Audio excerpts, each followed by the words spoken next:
coaching as a training variable has potentially exponential benefits as opposed to changes to your programming, sleep, and diet.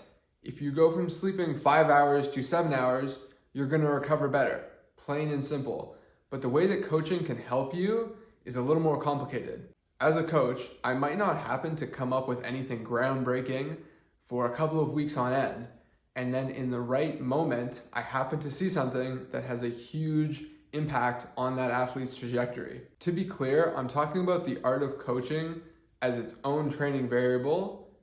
Programming wise, we could go from 2 squat days to 3 squat days, and maybe that's an improvement on paper, but that doesn't hold a candle to the power of human connection. My personal measure of a good coach isn't how many high-level athletes they have, it's how many athletes fall through the cracks in their system. Anyone can get a genetic outlier to perform well, but can you get someone with poor genetics who is desperate to succeed? The reason I bring that up is because it leads me into an example of how coaching can have an outsized impact on people's progress.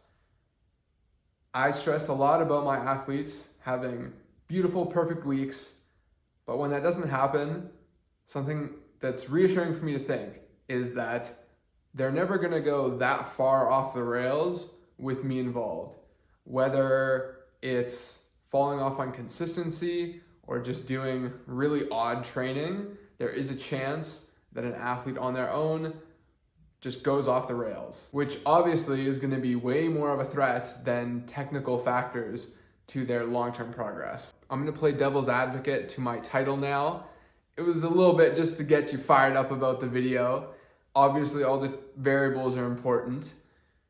Sleep, for example, you could say that if you increase sleep and that prevents a potentially career-ending injury, that's having a domino effect long-term, although it would be hard to trace the prevention of that injury directly back to the sleep unless you could see the future. I want to be careful here as I'm gassing up the potential of coaching, not to take too much credit.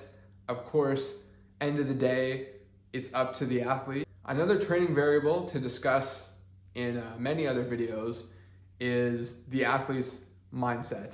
That's probably the most overpowered training variable. If they have delusional self-belief and they're just on a warpath, nothing else is gonna match that.